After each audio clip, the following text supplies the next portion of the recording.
Storm Track 12 meteorologist Les Still here with you for your Tuesday morning forecast update, and we've had a bit of a change as far as our thinking of Chantal is concerned. We'll talk about that in just a minute, but yet again, we're getting more rainfall in here for us across eastern Carolina. This is not a good thing considering that we've still got rivers, creeks, and streams that are at or above flood stage, and potentially is there today another half inch to maybe more rainfall from these storms with these brief downpours have been tracking across the area this morning. We are going to be watching for the potential river issues as we go through the end of the week as more rain comes back in. More rainfall we get now, today, that means those water levels are going to stay up longer for a higher amount of time for a longer duration. So not going to be the greatest thing here. But the positive side of all this, at least the way it looks like right now, doesn't look like Chantal is going to have a direct impact on us here in eastern Carolina as the pattern from last week repeats itself with the western Atlantic ridge moving westbound and blocking Chantal from coming across eastern Carolina. And more likely it'll be sent into Georgia or Florida. At least that's the way it's looking like right now.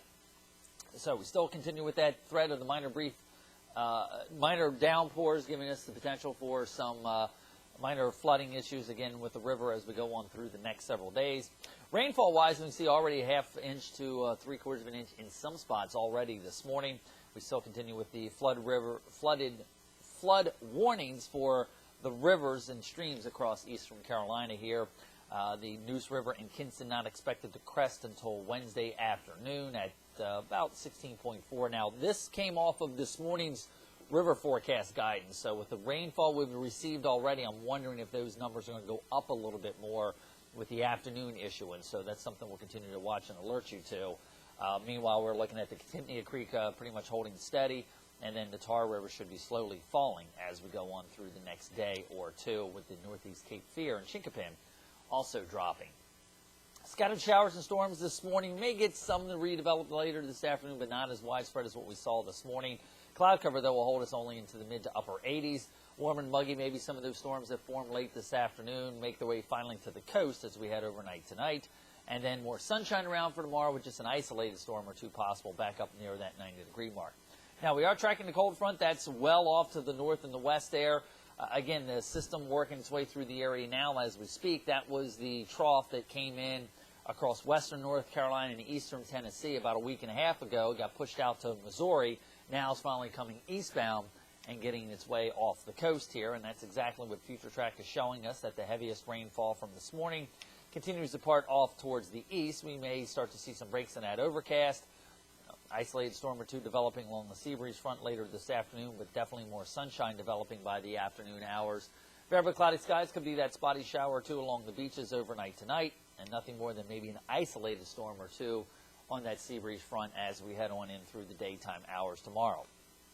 Future Track showing potential is there for another half inch of rainfall potentially late this morning into the early afternoon hours as we do see these isolated storms around. And even the ones that form tomorrow potentially could have some brief heavy downpours with them. So generally another 1/3 to maybe 3/4 of an inch of rainfall. Okay, here's what we're talking about as far as the change in our weather pattern is concerned.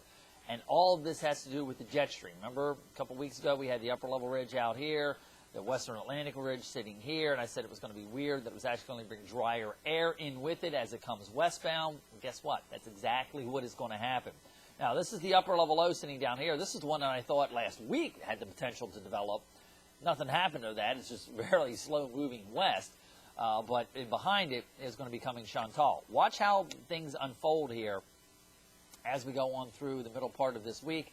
Weak troughiness starts to develop here. We split the ridges. One high, upper level ridge going back out here to the Four Corners. The other one remaining out here over the western Atlantic. Lower than normal heights start to come in here. As a result, we get that troughiness to come into the east. That'll drive the front in to an extent, and that's the problem. Thursday going into Friday, the front comes eastbound and then just kind of stalls here over eastern Carolina. Why? Well, watch the heights starting to build back in here as we go on through this weekend. This is what we call a trough split.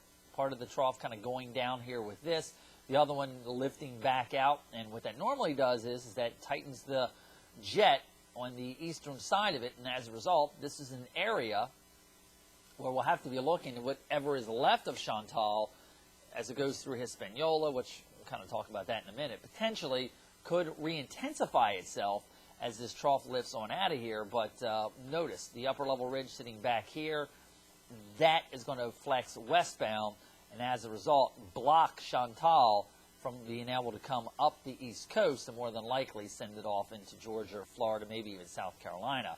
But for the most part, should not be having an impact on us here in eastern Carolina. Notice this other upper level ridge coming over the top. The heat and humidity will build back in over the top here as we do see potential Chantal making its way back over here, not hopefully having an impact on us here in eastern Carolina.